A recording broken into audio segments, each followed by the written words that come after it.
Des soldats norvégiens lourdement armés aux côtés du 2e régiment de dragons. La scène peut surprendre, mais fin mars en Norvège, ces spécialistes du risque NRBC, nucléaire, radiologique, biologique et chimique, se sont entraînés ensemble. Ce jour-là, l'exercice consistait à neutraliser un laboratoire clandestin fabriquant de la toxine botulique, une arme chimique mortelle. Aussitôt les lieux sécurisés, c'est un travail minutieux qui commence.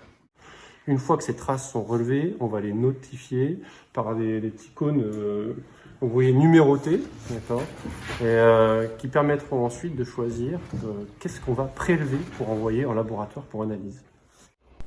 Mais leur champ d'intervention est bien plus vaste. La vocation de mes hommes est d'intervenir dans les zones dangereuses et de pouvoir identifier ce qui se passe, de pouvoir détecter, de pouvoir prendre des mesures de protection pour restaurer une situation si ça se passe.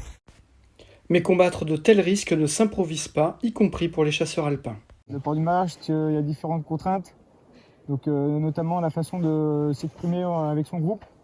Il faut pouvoir communiquer avec eux, se faire comprendre, et en tirant, c'est pas toujours évident.